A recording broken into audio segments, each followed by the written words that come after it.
Hello, everybody. Welcome into Cover 4 Live, presented by Georgia Farm Bureau. My name is Brandon Adams. It's great to have the entire Dog Nation team with us again once as well. Mike Griffith, Jeff Sintel, Connor Riley. Over the course of our broadcast tonight, we will get into exactly why it is we still don't know who Georgia's additional opponents will be for the upcoming season, even though the Big Ten, the ACC have made announcements of that very nature here this week. We will talk about all of that. But before that, there is big news today with the release of the coaches poll. This feels like a lead up to the college football season, almost like any other. This is the time of year in which that kind of pops out. It popped out once again. In fact, let's show you here on the screen before we welcome in our guest here today what it looks like for the Georgia Bulldogs coming in at number 4 in the, I guess you call it the Amway coaches poll. I don't know if we're giving them free plug on that or not. Clemson comes in at number 1, Ohio State at number 2, Alabama number 3 ahead of the Bulldogs. Then it's the reigning national champions, LSU at number 5. Then Oklahoma, Penn State, Florida,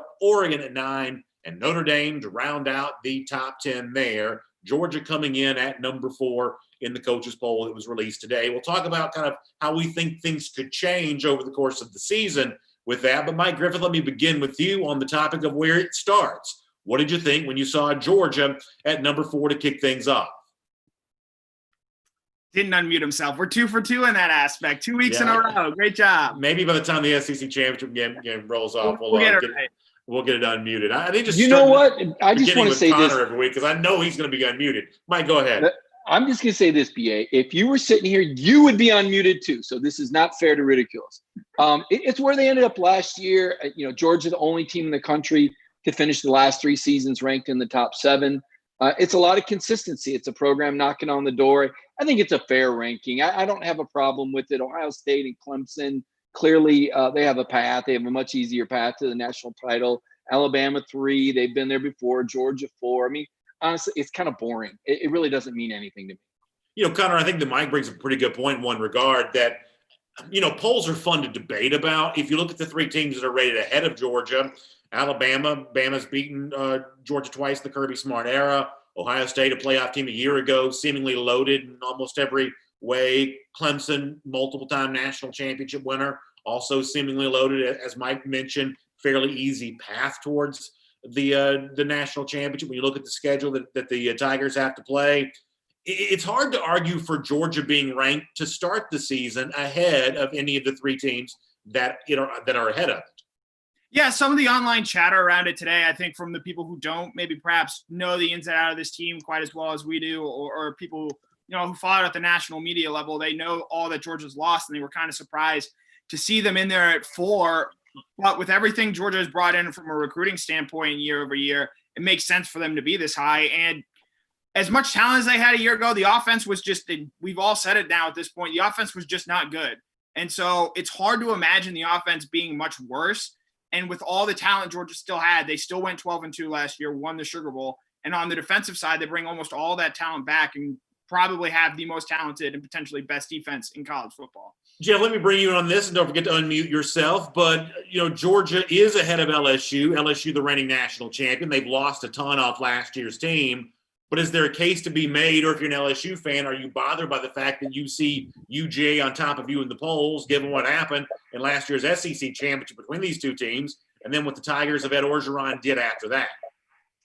Brendan, I think if I was an LSU fan, I probably would finally be sober right about this point of the calendar. But, to me, they've lost their generational Herschel Walker type players. So this is the 1983 Georgia Bulldogs comparison by losing Joe Burrow. They lose a factor back in Clyde Edwards-Helaire. They lose a lot of first rounds. I think it was 13 NFL draft picks. Was that the number that established a new program record? Yeah, 10 for LSU. First 3 rounds. I just feel that, the way you look at everything right now with this season, look at Georgia, for example. I think that's a great spot for them. I think come the end of the season, there's probably 2 teams that, if we're projecting right now, that will probably, be at the end of the day that should be rated higher than Georgia right now if you're projecting. But here's what I see. I see Georgia and the team last rushing touchdowns. Remember the scoring defense? Well, here's what's different. I think if you're a member of the Georgia team and you look around that roster, you think, okay, number one, we only had one NFL or SEC starting quarterback on the roster a year ago, at least SEC level, and now you have four, at least three or four. And the only other weakness of the team, which is what Connor touched on, was the wide receiver position. And it's demonstrably different, Georgia, at the quarterback and the wide receiver positions. In the areas they needed to upgrade it, they heartily upgraded, and that's why I think they're right in the mix there with the top 3-4 teams in the country. All right, a couple quick points here for a moment. If you'll notice, Jeff Sintel is wearing a T-shirt with my face on it. We are right at the one-year anniversary of the 1,000th episode of Dog Nation Daily. We celebrated that a year ago. Good enough for Jeff to remember that, rekindle that flame by wearing me on a T-shirt here today. It's kind of unnerving to see an animated version of myself on Jeff's chest, but nonetheless, that's the case. So, Brandon, in honor of this, I think back to simpler times and better times. Oh, yeah. But the main thing here is I'm going to be as long-winded as possible on this show because I've got a lot to get off my chest in Brandon Adams' honor. And Mike Griffith, the other thing I'll point out is it seemed like you might have been slurping some tea during Jeff's take there. Is that what's going on? Yeah, that's my green tea vanilla. The vanilla macaroon mixes come out from Tazo, so now I kind of mix those. So it's a little tasty, but also I get those antioxidants. Well, don't be afraid not to slurp that while we're all here together right now. Let me move on and talk about this. With Georgia at number 4, Mike, obviously that's where they begin the season. But here on Cover 4 Live, presented by Georgia Farm Bureau, there's a huge curiosity about where Georgia ends the season. So if we take number 4 off the board and say that's not available as a choice, higher than 4th, lower than 4th in the final rankings, what do you say? I say higher. I think Georgia, will make it to the national championship game, college football playoff championship game. Not sure if they're going to win it. Depends on who they face and the health of the program. But I think Georgia's going to win the Southeastern Conference this year. I think that their defense, certainly their depth. Georgia's built for a COVID-19 pandemic year because you got to have depth. You're going to have guys in and out of the lineup. You're going to have to do some piecemealing. I mean, this is the defense is what does it. I mean, this defense is incredibly deep, 2-3 deep at every position, and they're going to be playing other teams that are piecemealed together. And this is the year where the defense makes a difference. Last year was all about the offense. This year, I think it's defense. Jeff, how about you? Higher or lower than 4th to close out the season for UGA? I like higher, Brandon. I'm not going to put them in the national championship game and be drinking that vanilla latte macaroon green tea already. But I look at it in two things. Does Georgia have a Trevor Lawrence? Does Georgia have an Ohio Justin Fields? Do they also have the supporting cast AB around both of those future franchise quarterbacks? I can't say that right now. I can't say it with any objectivity right now. I love the defensive points that Mike is making, but the main thing that I see that I'll probably nod my head to and bob my head to what Mike Griffith is saying is the depth thing. I think if Georgia suffered a loss at the starting quarterback position per se, I think they go down from an 11 win team to a 10.5 win team. I think if you say the same thing for Ohio State, even given their schedule, and also Clemson given their schedule, you can't tell me that their backups are better than Georgia's potential backups with JT Daniels. Connor, how about you? Higher or lower than 4th to finish the season for UGA? So I'm guessing everyone here is going to end up saying higher. So for balance sake, let me make the case for why it might end up being lower. I think it's fair. We've laid out all that sort of the turnover happens in offense, and in a weird sort of truncated year, it might take a while for it to mesh and not gel together quickly. And as of right now, we still don't know Georgia's schedule to come and for the start of this season. But theoretically, let's say that they open the season with Alabama and Florida, their 2 toughest games. I certainly wouldn't be surprised because, that's just how 2020 has gone for a lot of people. It wouldn't surprise me if it does take that offense some time to gel and congeal and sort of play up to the level that it would against, say, an Alabama, an Auburn, a Florida. And if they, because of the way the schedule gets rigged, they could lose 2 games very early on and just not be able to recover from that and end up in the end making the college football playoff. I think it wouldn't surprise me in the slightest if this team actually mirrors, I think, that 2017 quite a bit, where they got off to a little bit of a slow start, had a speed bump or 2 along the way, but by the end of the season, I don't think there's a question about whether or not they were going to be the best team in the country when everything sort of gelled and got together. Yeah, Mike, let me bring you in on Connor's point for a moment, because I played some audio on Dog Nation Daily this morning from David Pollack, former UGA great, and he was very high on Georgia and asked the question, where do you see a weakness with this team? However, Mike, as high as I am on Georgia, and as Connor predicted, I'll eventually say they finish higher than 4th as well. I won't go so far as to say that there is no, maybe weakness is too strong of a word, but there are a lot of unanswered questions that, if added together in the right way, do result in you being ranked lower than 4th at the end of the season. So while we may sweep the board here in terms of most of us saying this team finishes better than 4th, this is not a team without questions. Yeah, I don't think there's any team right now without questions. But if you want to zero in on Georgia, certainly there's no continuity on the offensive line. You lost 3 starters. You got 5 guys back who have starting experience. But do we know if Jamari Salyer has the technique to play left tackle? He sure has the physique to play left tackle, but he came out as an interior offensive lineman. Big question mark there. Don't really know who the right tackle is. Not really sure about George Pickens. I mean, he was very inconsistent last year. He was suspended for 2 of the last 3 games, parts of 2 of the last 3 games. So what are you going to get out of him? Don't know much about the running backs. I know that they had some good star ratings. I thought Zamir White looked good. I didn't think he looked like a lottery first-round NFL draft pick against Baylor. I thought he looked good. He didn't remind me of DeAndre Swift in that way. Kenny McIntosh doesn't have much experience. James Cook, I do think, will be relied upon heavily. And James Cook has had, his issues with consistency. So from the standpoint of consistency, improving players on offense, and then the quarterback scenario, Jamie Newman, he didn't make it through the ACC season. I mean, this is a guy that took a lot of hits. And JT Daniels, as far as I know, hasn't been cleared for contact yet. So there's a lot of question marks on offense. Let me also make the case for why I think this team does finish higher than 4th, though. If Michael, our producer, wants to show that top 10 from the coaches poll, when you look at the teams ranked behind Georgia, preseason LSU right now, I don't think LSU is good enough to push Georgia out of that number 4 spot, because I don't think Miles Brennan is going to take the baton from Joe Burrow in the same way. I think that team is going to feel the effects of not having Joe Brady as passing game coordinator. I've made that point before. Oklahoma, much the same way. Alex Grinch has not transformed that defense. I think at a certain point in time, you have to sort of say that Oklahoma, against the very best teams in the country, does not bring the same level of competition to the table as they do against the much weaker Big 12. Penn State's down Micah Parsons now. That changes the formula for the Nittany Lions in a big way. I've made my case about Florida, the preseason number 8 team, a million times. Oregon, I do have some respect for. I think they are physical, but much the same way we ask a ton about what is Todd Monken going to do to transform the Georgia offense, Joe Moorhead trying to transform that Ducks offense, very much the same thing. Don't even get me started on Notre Dame, which is a total pretender in a spot like this. So when you see the teams rated below Georgia, I don't see that team that moves Georgia out of number 4. In fact, my 4th playoff team is actually one of the teams not even ranked in the top 10 to start the coaches poll. It's really Texas. So when I look at preseason 5 through 10, Jeff, I don't really see that team, who I think is a huge threat to UGA, including a team like Florida that Georgia does play head to head. I don't see that team moving Georgia out of that spot.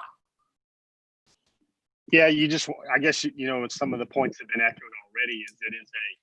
You look at that list and you go, okay, who's going to play 10 SEC games? Who's going to have the really tough, rigorous schedule that Georgia would have? But, Brendan, I feel inspired. I've kind of teased this a little bit on YouTube and Facebook right now. Something Mike Griffith said stoked the fire here in me.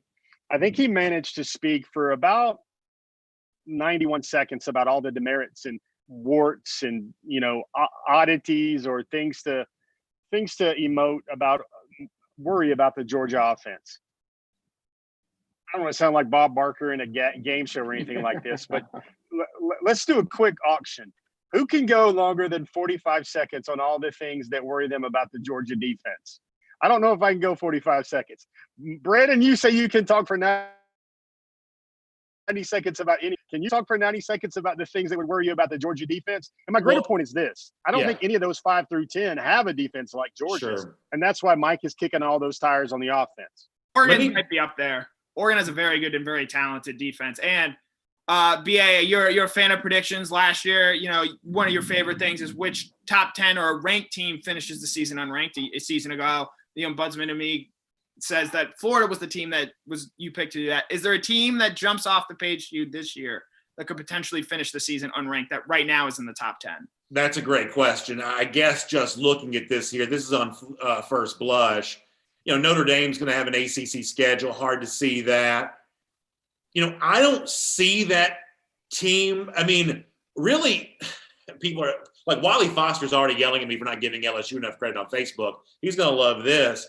Given the schedule that it plays, now it's not playing Texas this year. Can you make a case for LSU finishing unranked? I definitely can. I think right now they have to play Florida in Alabama games. If I had to guess, they would be underdogs, and that's 2 losses right there. A&M is a team that beat them when this game was played in College Station 2 years ago.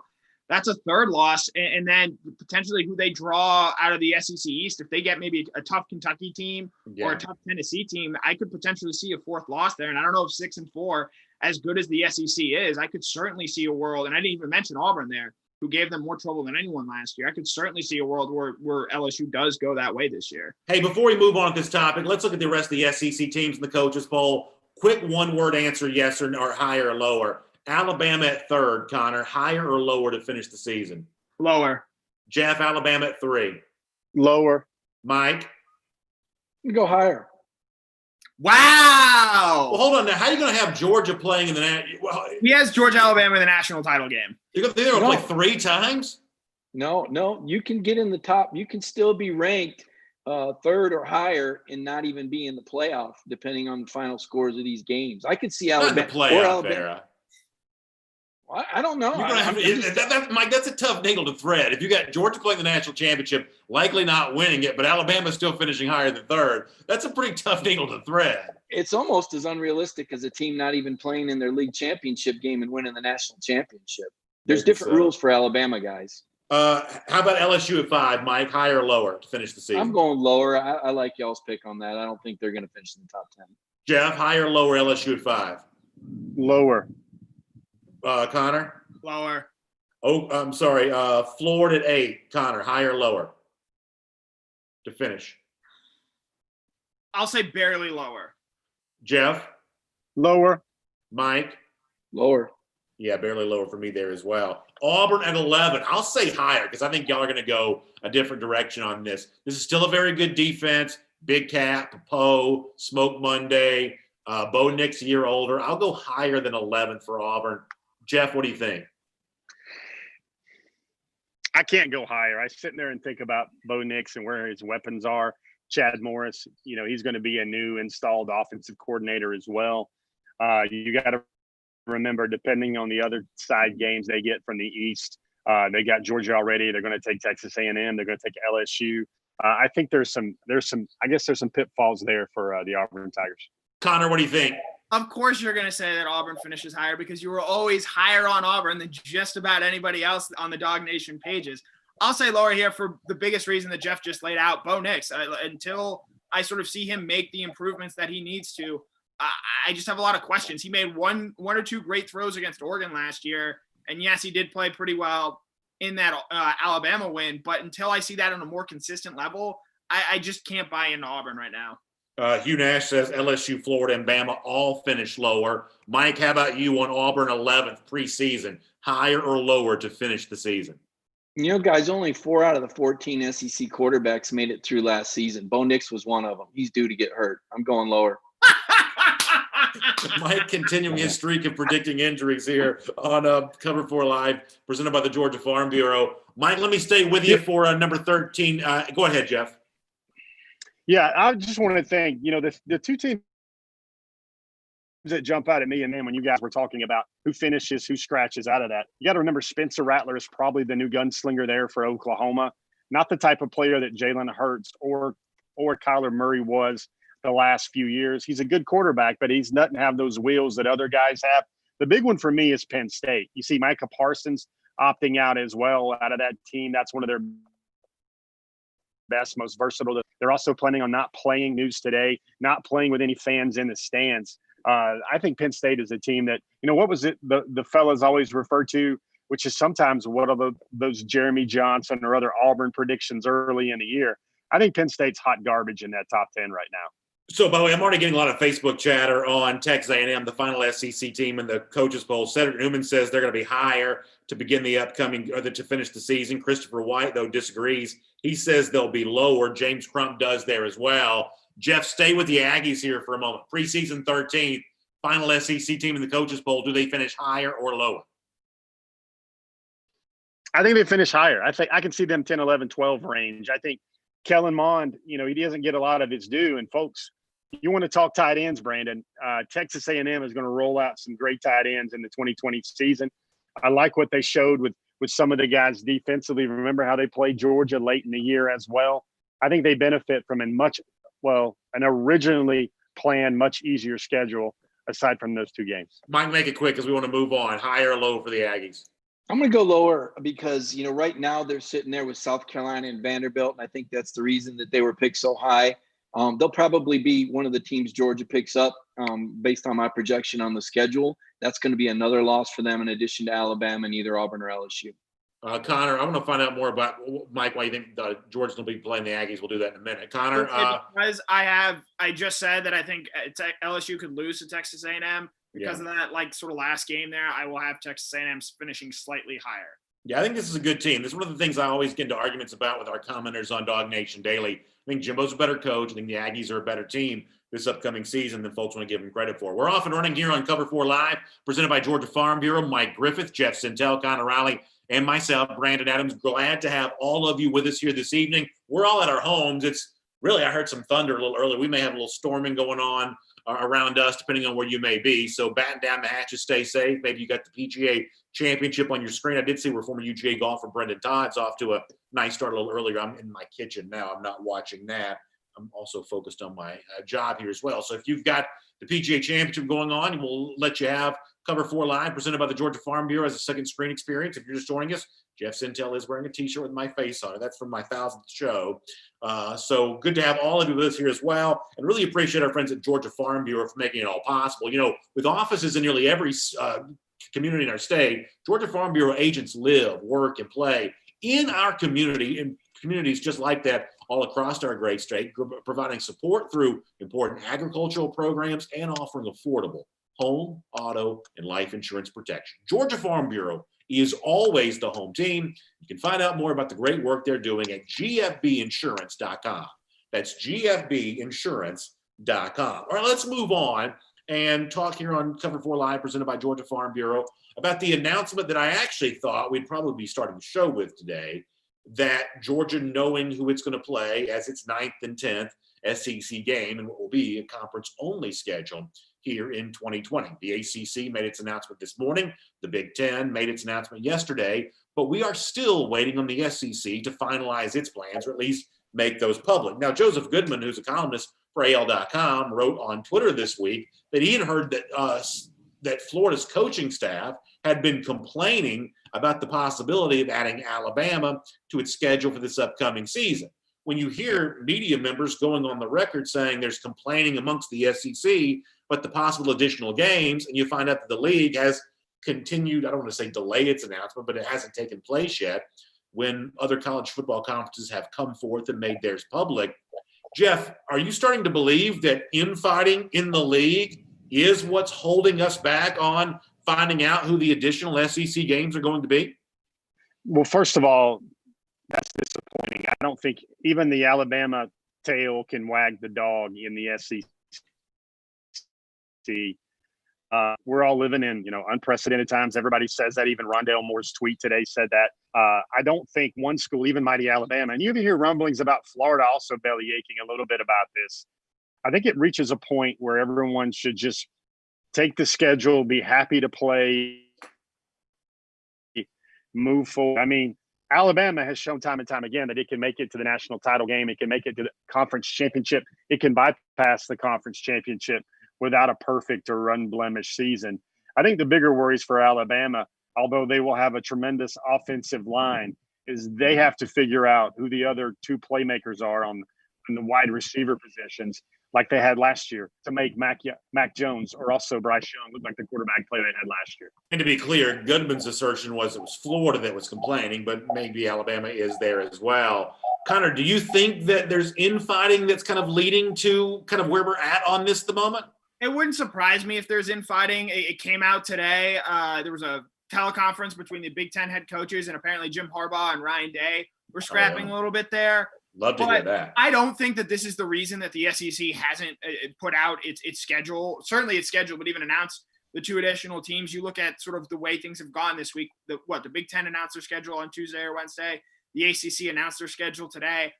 It's been joked about on Twitter that the SEC should turn this into a schedule announcement thing and put it on the SEC network. Yeah. I certainly think that's what's ultimately going to end up happening, and it wouldn't surprise me if – Didn't the Big Ten network do this, Connor? Yeah, they put theirs on debuted on the Big Ten Network, Yeah. 8:45, I believe, Tuesday morning. So it would not surprise me in the slightest if we find out tomorrow, hey, Georgia's going to play their 9th and 10th teams or this and this, and on Monday at 9 a.m. say there'll be the full schedule rollout. I mean, Mike, what do you think about all of this? I mean, from your reporting, I've been led to believe that, Georgia Athletic Director Greg McGarity was of the mindset that athletic directors, university officials weren't supposed to have any influence on this schedule. How do you, I guess, jive that with, rumors and rumblings that, no, people are complaining behind the scenes and maybe even politicking to make things be different? How do you make all of this make sense given the conflicting nature of those statements? Yeah, I don't know about making sense. I don't know what makes sense this year. It's certainly an abnormal year. And, I mentioned it Monday night that it would be great to do a reveal, but to reveal 2 teams, that's not a show. If you were to reveal the weeks of the season that you play teams, now that might be fun with commentary on each week. But yeah, I mean, Greg McGarity, he said that, to his understanding, there's no lobbying. That nobody knows what the schedule is.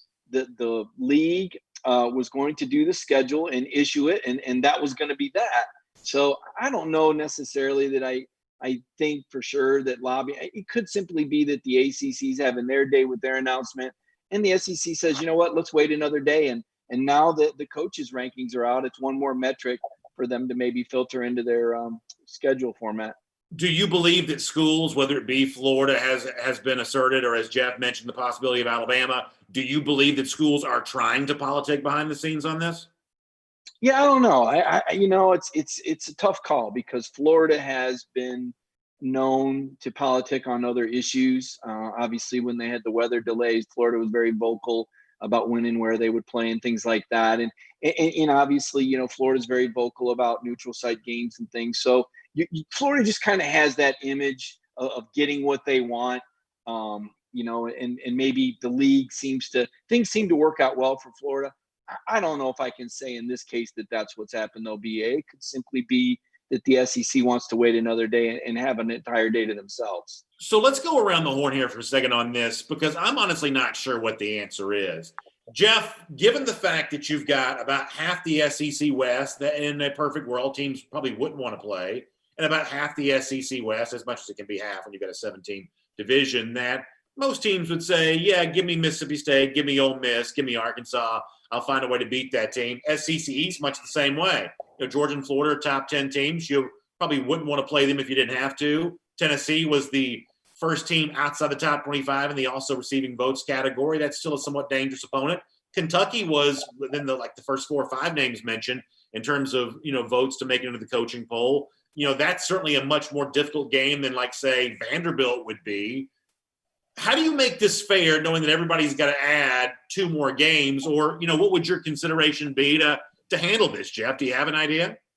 Well, here's what I think. Everybody's going to wonder what those 2 teams are, and they're going to say this was the dream draw for Georgia, or this was the nightmare draw for Georgia. I guess I'm thinking the way Kirby Smart is scheduling for 2027 and 2028 and 2029. I see 10 SEC games. I see it eventually being a beauty contest or a politicking contest to see who gets into the college playoffs in December. I think, I guess if I'm a Georgia fan, I would like to see Georgia, because this team's either built for it or it's not, take on maybe one of those extra SEC wing, an LSU, a Texas A&M, a school like that. Because I think this team, you're going through the conference schedule, think strength of schedule, I think who you played, I think when you play them is really going to be important. So with looking at, how these teams and everything can come together, I think it's actually to Georgia's benefit to get one of those slobber knocker opponents from the West again, and not just what everybody's been talking about, like an Ole Miss, an Arkansas, or a Mississippi State. Connor, I'll bring you on this in a moment, but Mike, Jeff mentioned Texas A&M. You said a moment ago you thought Georgia would play the A&M Aggies. Now, why is that?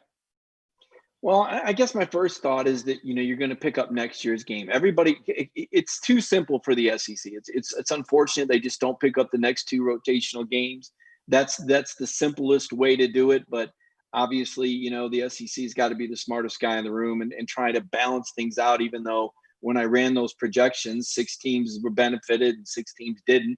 And 6 teams will benefit with this, whatever model they pick, and 6 teams won't. Nobody's going to be happy. So I think you got the Arkansas home game. I think that's going to happen. And then you got to pick out the road game. And typically it would be Mississippi State in the rotation. But some people would say that that's too easy for Georgia. So as Jeff mentioned, I think you're going to get one of those 3-4 line teams. And that would be A&M, even though Georgia already has Alabama and Auburn. But wait, why is this now? I'm not trying to be purposely dense, but why I think I can. So if we're assuming the strength of schedule metric here, that has sort of been floated around as being used. I believe, Auburn and Alabama finished 2nd and 3rd in the SEC West the season ago. And I believe Arkansas finished 7th, and I believe A&M finished 4th.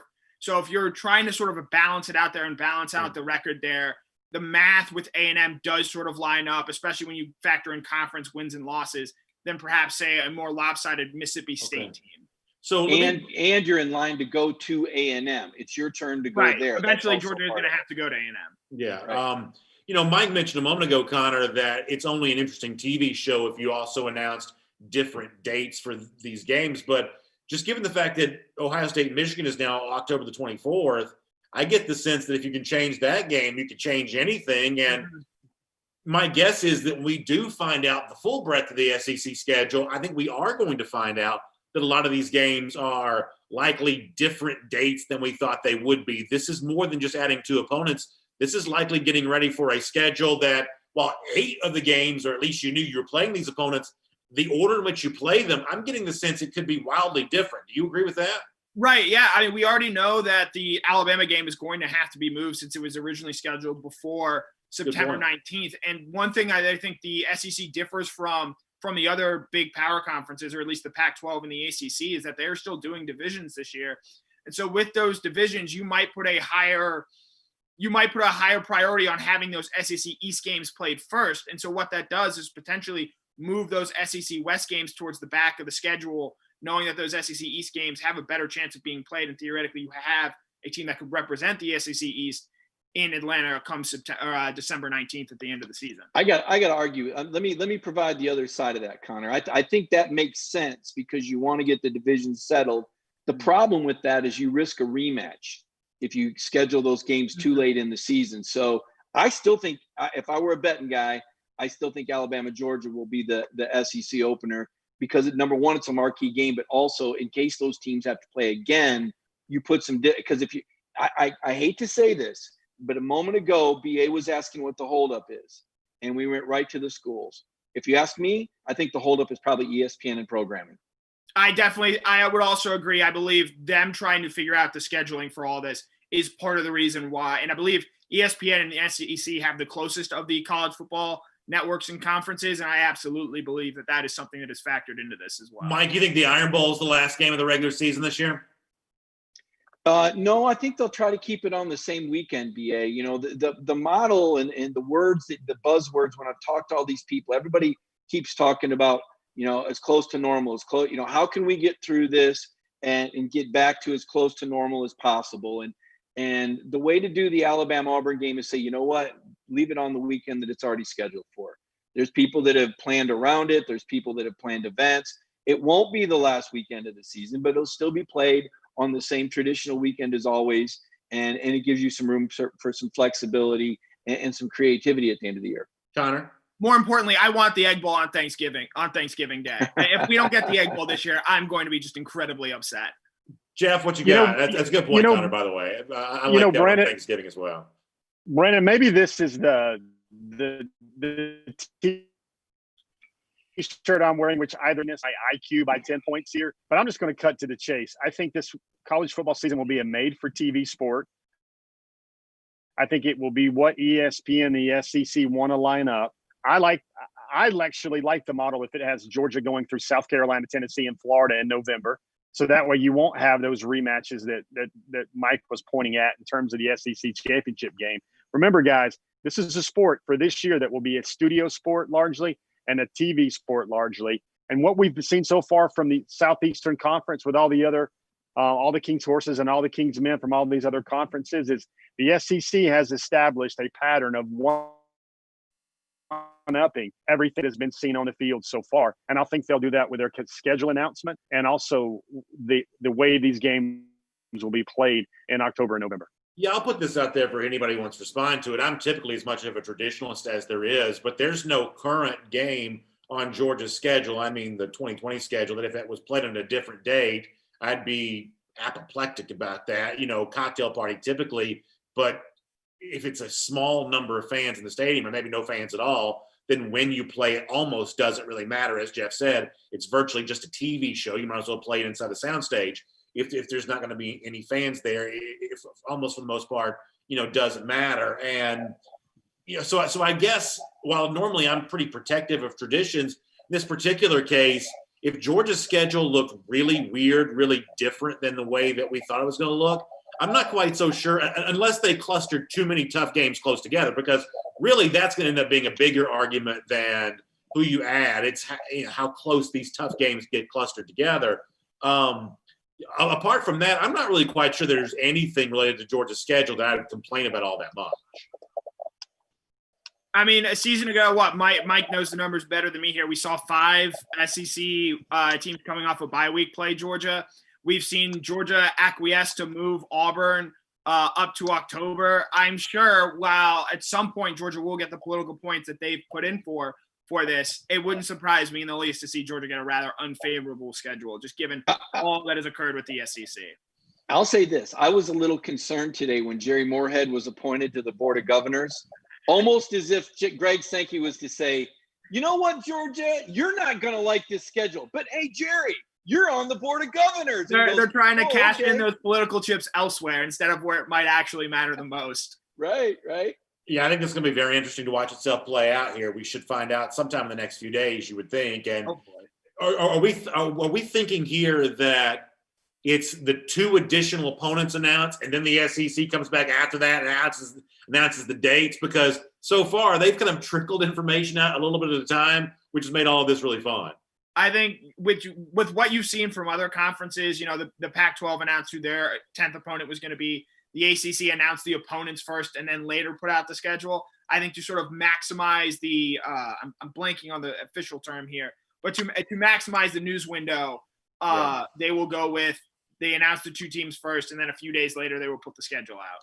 All right, stay right there, Connor. I want to come back to you in a moment. It's Cover 4 Live, presented by Georgia Farm Bureau here on the Dog Nation video channels. Happy to have all of you with us.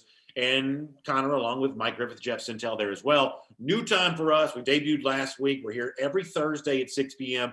talking about everything going on with Georgia football, and glad to have all of you as a part of it. We're all in our homes. We're video teleconference, much the same way a lot of you are working, much the same way a lot of you are kind of just hanging out. We're spending more time at home as of late, and this is kind of a good way to do all of that together. I want to move on and talk about something that Connor has written about at dognation.com. We know more details about when Georgia begins its practice now, league getting going on August the 17th. That's a later start for those practices. Obviously, the season itself moved back much later in the month of September. And the slower ramp up to the start of the season, the delay of, you know, what could be very physical practices at this point in time has the potential to help some Georgia players, whether it be guys coming back from injury or guys just arriving on campus. Connor, set us up with a little bit of what you wrote about at dognation.com. Then I want to talk about it with the group here.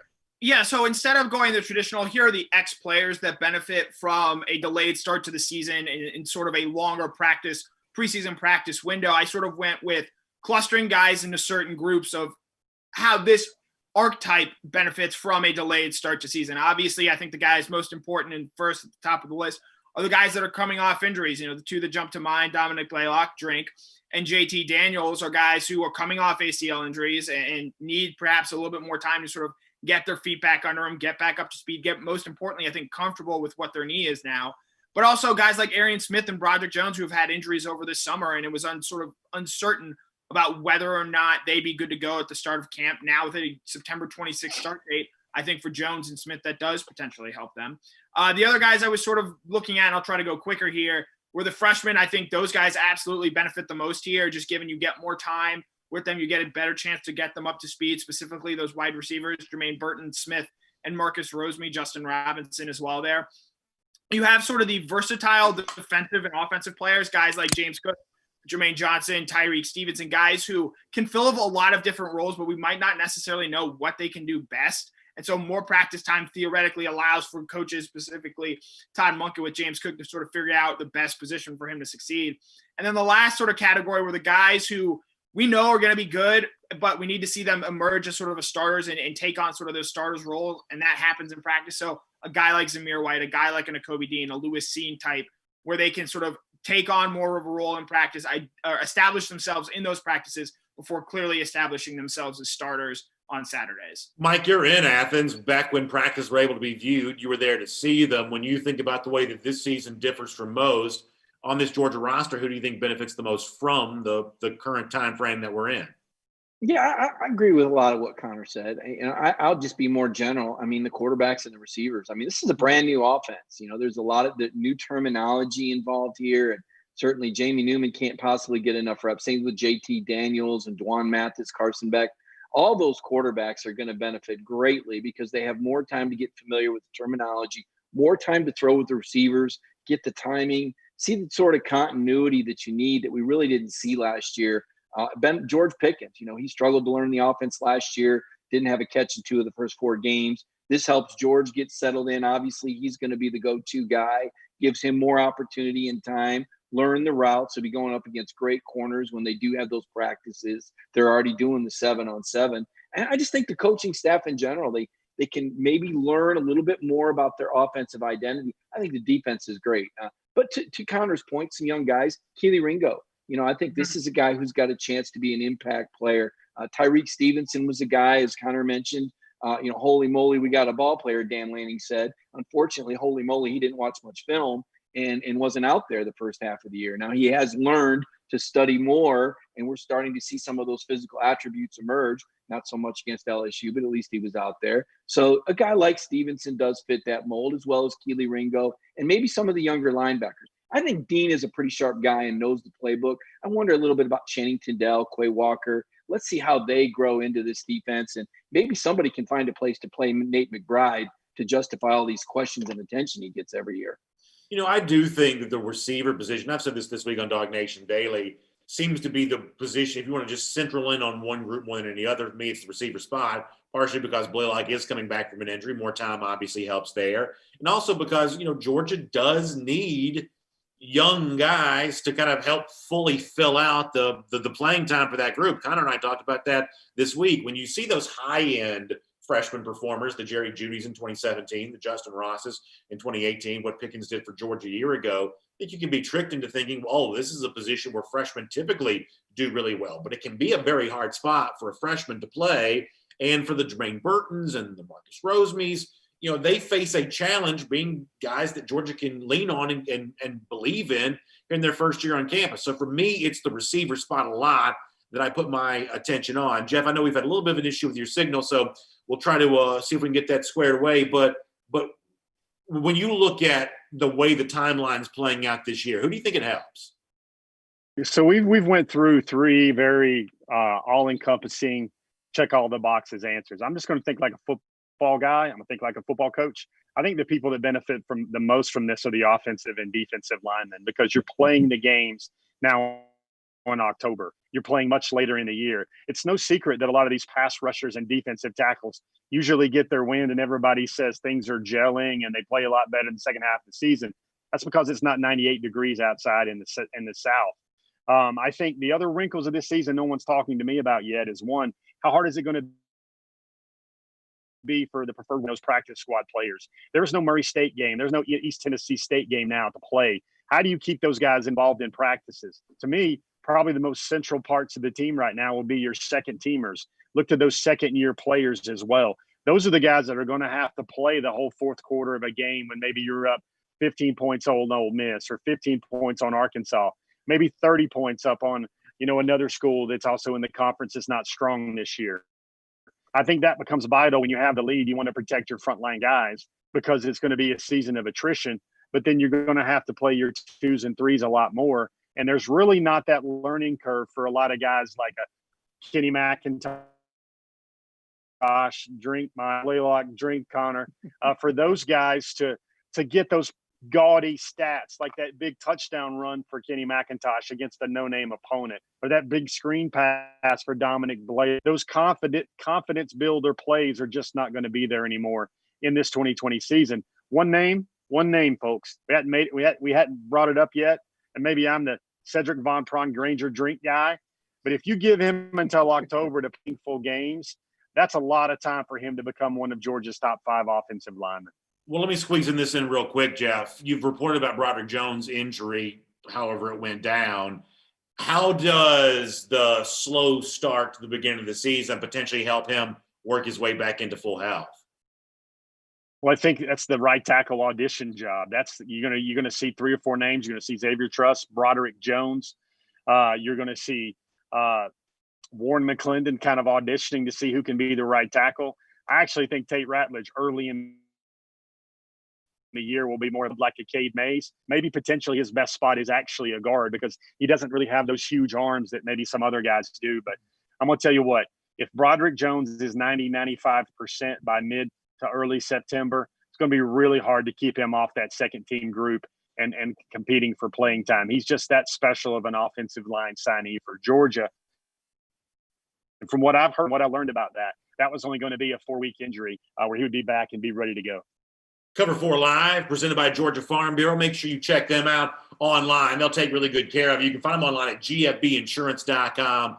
Great savings for you on home, auto, life insurance. They'll take good care of you. They are always the home team. It's exciting to have them as a part of Cover 4 Live here. Also, what's going to be exciting, the Dog Nation, big event for us coming up next week, second added event of Inside the Huddle. Myself, Mike Griffith, who's with us right now.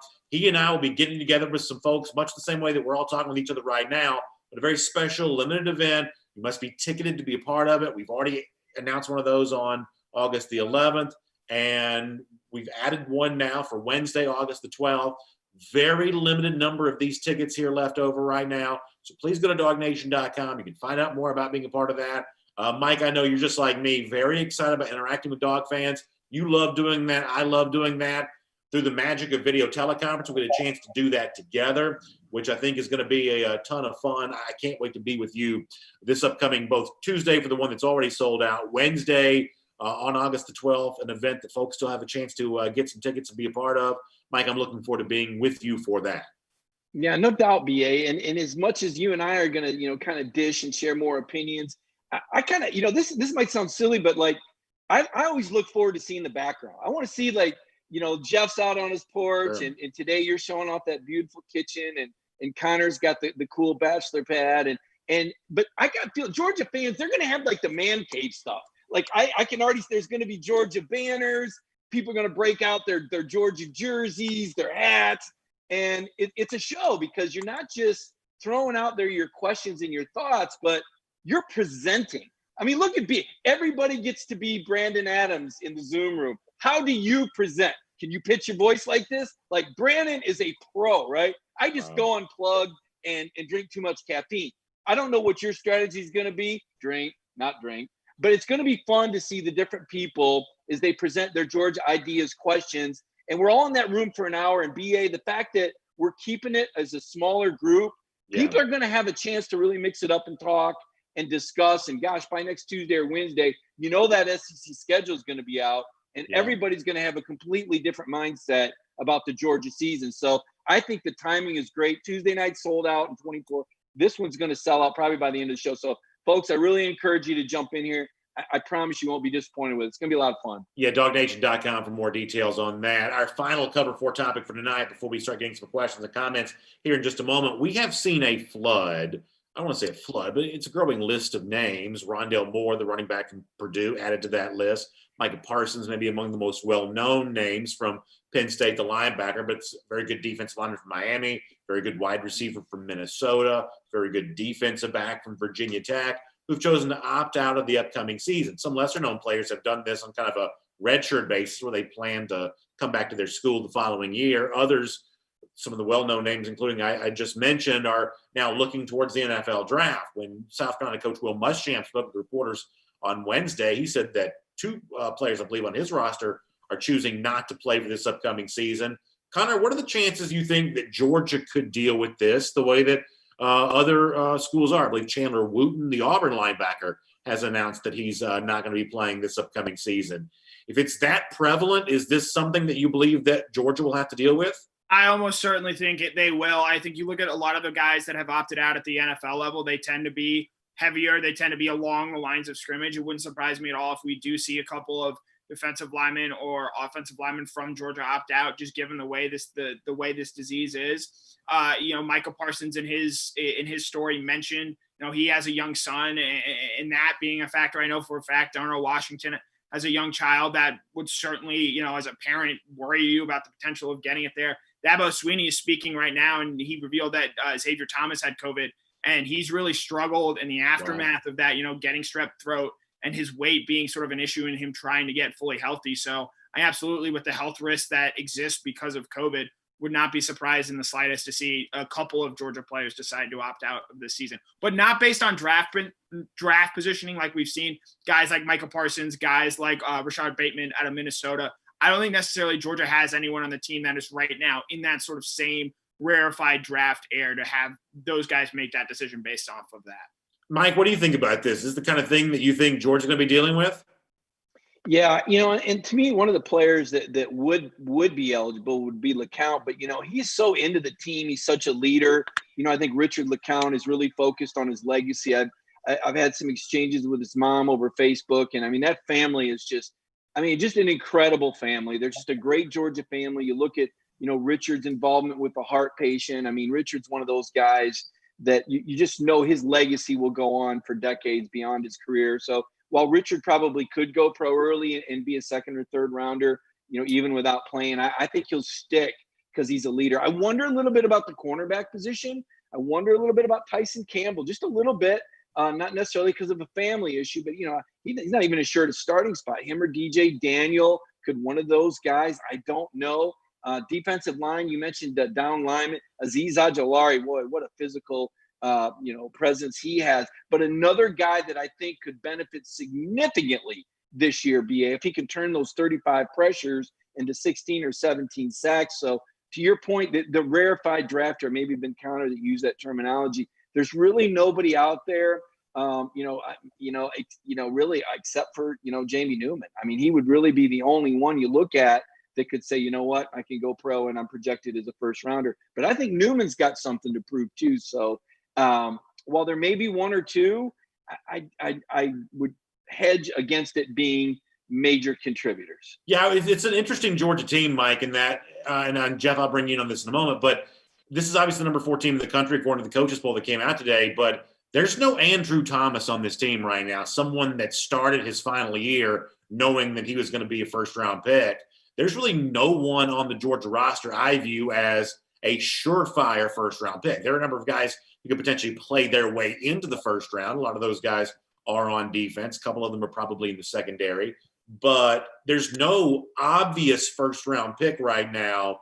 And so that makes, first of all, in terms of this conversation of who might opt out, that makes that an interesting discussion. But it's also just kind of an interesting profile for a team that rates very high in terms of preseason polls, but is not necessarily populating a lot of the mock drafts that you see right now.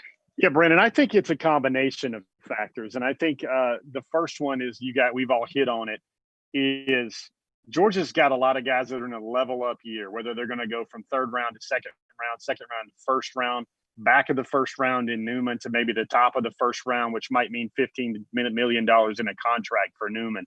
I think that's one. A lot of those names, Russo, Rondell Moore, the cornerback at Virginia Tech, Micah Parsons, these are a lot of guys that already had their stock up. And for the young man at Purdue, he's probably thinking, I'm good. I don't need to go through a rigorous Big Ten schedule and, be looking at a 7-4 year or something where you're not chasing a championship. That's my next point, championships. I think Richard LeCount, Malik Herring, a lot of these players on this field right for Georgia this fall, they came so close to a championship in their freshman year. They were on the field playing for it all, and they came to Georgia to win a championship. And they can look around the locker room and think that all the pieces are in place for one more run. So when you think about that, you've got a chance to chase a ring. Mike brings up the imagery of legacies, but also at the same time, you've got to make some money in a bag year, increase your bag status for the NFL draft. Those are two very big things. And the final thing, and I've been privy to some of these discussions, is a lot of the guys on the team, they kind of feel like they're so close and this is their year. And that's that brotherhood and camaraderie where no one wants to park it right now when Georgia seems poised for a real chase for a championship. Connor, you're the youngest one in this conversation right now. When Muschamp spoke yesterday, he talked about telling his players they needed to live a boring life for a couple of months. How concerned would you be about the fatigue of just being bored for too long? I'm actually being serious about this, that, if really being boring and being okay with being bored, staying away from people, is the best way to make sure you stay healthy through a season. At a certain point in time, are young guys just going to get tired of doing that? I do think that is certainly a factor. I know from speaking with my friends and going through it myself, it's okay to sort of lock yourself in your room for 1, maybe 2 weeks at a time. But outside of that, I think human contact and talking with people and not even going to bars. I don't think players need that. I don't think we need those open, those big parties and stuff like that. But even just like small gatherings of 6, 7, 8, 9 people, just having that. And granted, the football players, I do think they'll be able to do that with their teammates. I don't know about outside people all that much, but the larger point is, a lot of these guys we've seen with what MLB has gone through and how those cases have been contacted. You're going to have to make sacrifices if you really want to play college football this season. And that's something that I certainly understand why some guys are hesitant to make that sort of risk. Because Mike, go ahead, Mike. Go ahead. That's one of the good things about them staying on campus, because the people they're around have all been tested and apparently will be tested 2 or 3 times a week. I mean, that was the point Will Muschamp made about his son being on campus and him feeling like he was safer in a college football environment than anywhere else. Because to Connor's point, even the players that opt out, what's interesting to me, are they going to train at the gym? Are they going to fly somewhere? Because they're going to be exposed to COVID there too. I think it's more of a greed and a grab by agents who already know that their draft stock is locked in, like a Rousseau, like a Rondell Moore, doesn't damage them. But to the guys that have a level up, they could lose a lot. And I don't think it's that much safer. In fact, I don't think it's safer to get away from college football and put yourself out in the real world where those 100 people that you're around over the course of a month haven't been tested, as opposed to the controlled environment in the football building where everybody is tested and everybody's monitored. Jeff, let me give you the last word on this. Go ahead. Brennan, that's the thing. It seems very simplistic, but this is my day-to-day. When I talk to recruits, 2017, 2018, 2019, 2020 classes, and you really get to the core of what they're coming to school for, it's 2 things. Number one, they want to be a first rounder in the NFL draft. They want to go to the league. They want to make as much money when they go shake Roger Goodell's hand as possible. The second thing is they want to win a championship. Remember Kendall Milton's natties? That's the 2 things that intersects here for Georgia. A lot of these young men, I think you said it earlier, there's no Andrew Thomas. There's no DeAndre Swift. There's not some of those guys that are seen as All-American first rounders that are likely to be picked in the first round anymore. And that's the reason why a lot of these young men just double down and they think about what they came to Georgia for. They're so close to a championship here with this program, as close as any, maybe 3 or 4 other schools in the country. There's a lot of people that have the camaraderie of being there on this campus and working so hard. The second thing is they simply got to get their, their money-making years in there for the NFL. Remember what Lewis Seen told a family friend on that YouTube special that you featured earlier this week? Everybody got to see it on Dog Nation. He is in a big year where he's got to make a move, got to make a come up to go from somebody that, oh yeah, wait till next year. Well, this is his next year, and this is the name where he this is a year where his name will become reckoned with in the SEC. Before we wrap up, let's move on from Cover 4 to our Cover More. Give folks on Facebook and YouTube a chance to weigh in with their thoughts on what they wish that we would have talked about. We haven't discussed yet. We mentioned OG Stoney Jackson here on YouTube, who says, how are the playoffs going to work when other conferences start 2 to 4 weeks before the SEC? Well, obviously the playoff did make its announcement. It's going to announce the day after the SEC championship game. So other leagues, at least presumably, will be finished a couple of weeks before the college football playoff makes its announcement. But Mike, it is going to be a little weird here that in terms of the Power 5 teams playing each other, that's not going to happen. But the ACC apparently is going to play 11 games. They're going to play a non-conference game. It is not going to be an apples-to-apples comparison this year between the leagues for the 4 playoff spots, is it? Yeah, and that's why I think you're only going to see one team from the SEC get in the playoffs, because you're not going to have those transitive properties. It really hurt the Pac-12 that Auburn beat Oregon last year, for example. I mean, when you drop an early non-conference game like that, that damages your whole league. So that's why I say you're going to see 4 different conferences represented. Talking with Bill Hancock earlier in the week, BA, you'd asked a really intuitive question in terms of, is there a threshold of attendance for those games needed to take place? We saw Gary Stokan earlier in the year say, hey, the Kickoff Classic can't happen without people. Bill Hancock said, yes, these New Year's Six Bowls, they will happen whether there's anybody in the stadium or not. As of now, playoff games still scheduled January 1st, Rose Bowl, Sugar Bowl, no Rose Bowl parade. Our luck will probably get sent to New Orleans again for the gazillionth time, it seems like, in a row, and to watch Georgia beat up on some bad Pac-12 team, maybe like in Oregon. And so and then the championship game, January 11th in Miami Gardens. That's as of now. But Hancock did not rule out being nimble. And when I asked him if there was a chance for the playoff to be expanded, he just said has not been discussed. That was all he said, had not been discussed. Didn't say no, didn't slam the door, but clearly did not want to expound on, at this point, no discussions. Connor? This is just a little bit of breaking news here. I mentioned Xavier Thomas, the former, I believe, number 2 overall recruit. Sure. It's now come out that because of COVID and the complications he's had from it, he's expected to miss most of this season because of that. So that, Clemson already going to be without Justin Ross this year. Now without a guy like Xavier Thomas, I think that's another fairly significant talent loss for Clemson there on that side. Brian Brzee, DeMonte Caphart, Miles Murphy. Can I go on? They'll be fine, Connor. Connor, what is the medical reason that they would already know he's going to miss most of the year? Dabo, and I believe the quote here is that he's just nowhere near ready to play football. Apparently, he lost a ton of weight because of strep throat that came from that COVID-19. He's just not in a place where he's going to be able to physically be ready to go and get back up to where he needs to be. And the LSU player, and I apologize for not remembering his name, that got the virus, he also reported a pretty substantial weight loss as well, I believe, as much as like 20-something pounds, I want to say. Yeah, so the risks, I think now when we're hearing more from players and players' stories, should be very clear and very apparent about what happens to you if you do contract this disease. There was obviously the high-profile story as well of the Indiana University player whose mom went on Facebook and kind of told some of his story there as well. Yes, sir.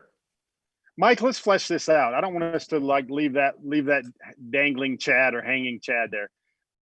Is this a feeling, or I keep thinking this is a TV year. This is expand the dollars. This is bring more money into the conference coffers. It's funny how this year, this 2020, might be the placebo year, which forces teams to move away from all the cupcakes and maybe is that shoehorn in the door to expand the playoffs. Mike, do you think there's a sliver of chance of that actually happening, or is that just pie in the sky right now? I think there is a chance of that happening, Jeff. Now, if everybody's able to play the full schedule, then I would say it's less likely. But if we have a year where teams end up playing 8 games, 6 games, 9 games, then I don't think the college football playoff will have really a choice. I think that'd be the only fair thing to do, because there would be less data points to compare the teams. As it is, we already talked, you don't have the non-conference games, and that's going to make things more difficult for those 13 athletic directors. I'm sure Georgia Tech and Florida will be looking closely at Georgia and giving the Bulldogs the benefit of the doubt, regardless of how many games they play. But to your point, this could be the year that this would make sense, and it would make more money. Everybody's talking about how do you make more money. Everybody's talking about losing. You got to take advantage of the college football playoff if you're going to lose games during the course of the season. But I think the reason, unfortunately, we're not going to see that is because, to Jeff's point, this is now a made-for-television sport.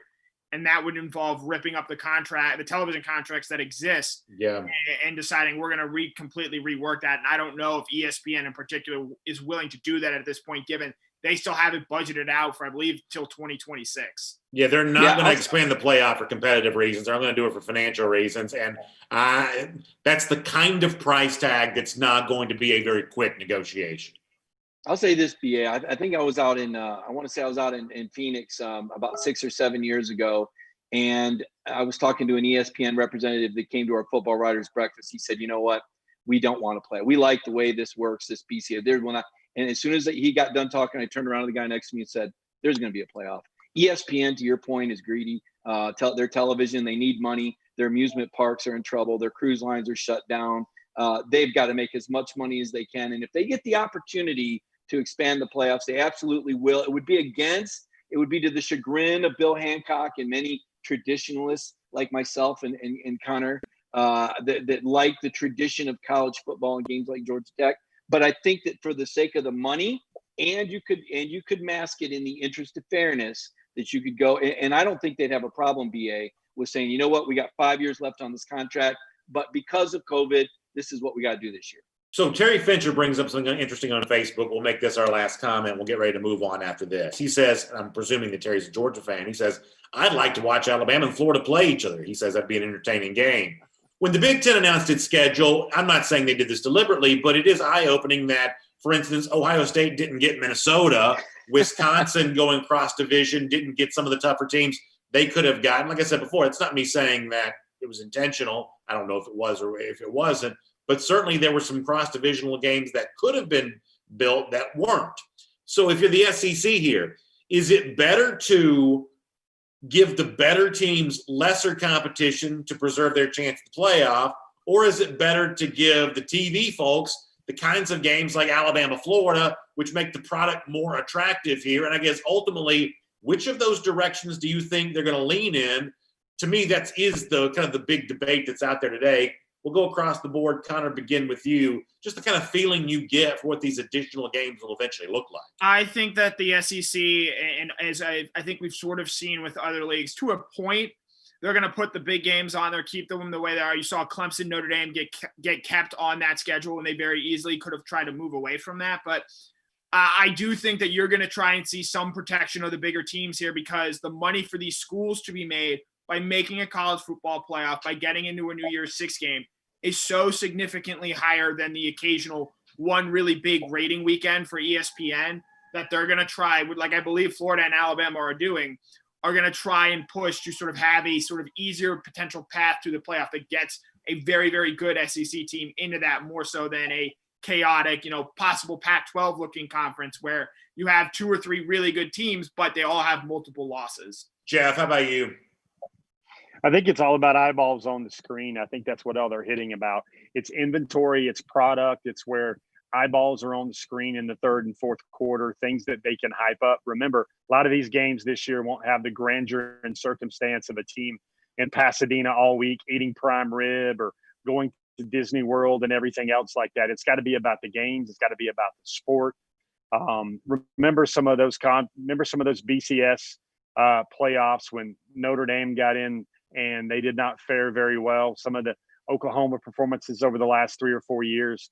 I think the closer that they can move NCAA football to look closer, maybe a quarter watered down version of the NCAA basketball tournament, the happier a lot of television executives are going to be. Remember, they didn't start playing games at noon. They didn't start playing games at 8 until money and television and inventory and programming showed up all over all these cable channels. Mike, final thought. Yeah, well, I mean, everybody, thinks they're the big team. I mean, I've been listening how Tennessee's back because they won their last 6 games, and now someone, Kentucky fans saying they got the best offensive line in the league and the top D. I mean, nobody's going to be happy with the schedule. Let's be clear on that, regardless of how it shakes out. I do kind of wonder. I think Connor and Jeff both bring up great points, especially when it comes to conferences being greedy and wanting to get as many teams as they can in the New Year's Six bowls and scheduling. I covered the Big Ten 4 years. They completely catered to Michigan and Ohio State. I was very surprised that they actually moved that game on the schedule because they'd catered to that game like no other. All other rivalries had been moved around, and that was the one game that was protected. Not really fair to the rest of the teams in the league. I think maybe they won't. So I'm kind of curious to see, and that's why I said I think the haggling is between the SEC and ESPN. I think ESPN wants those attractive matchups, like Jeff said. But I think the SEC, to your point, BA, is trying to get as many teams as they can in the New Year's Six Bowl. So to me, that's where the push and shove is happening, is the SEC League office and ESPN. Really good comments on both Facebook and YouTube tonight. We appreciate you being part of this Cover More part of our Cover 4 Live. And, of course, Mike Griffith's got a lot more coming up at the website, dognation.com, in the days to come. Connor Riley, Jeff Sintel, very much the same way. I'll see you tomorrow morning at 10 a.m. for Dog Nation Daily. Looking forward to that there as well. And tell your friends that each and every Thursday, 6 p.m., throughout the rest of the year, throughout the rest of the season, we'll be here, all the Dog Nation team together, talking about the news of the week, whatever it might be, on Cover 4 Live, presented by Georgia Farm Bureau. We'll let you go for now. Enjoy your Thursday night. Settle in, maybe watch a little bit of what might be left over of the golf, although it's probably just about over at this point in time. But nonetheless, actually, West Coast, you got a little bit more time left to go on that. Settle in on that. Enjoy that. I'll see you tomorrow morning for Dog Nation Daily. A lot more recruiting stuff with Jeff Sintel then. Have a great night, everybody. Thanks for being here. Cover 4 Live, presented by Georgia Farm Bureau.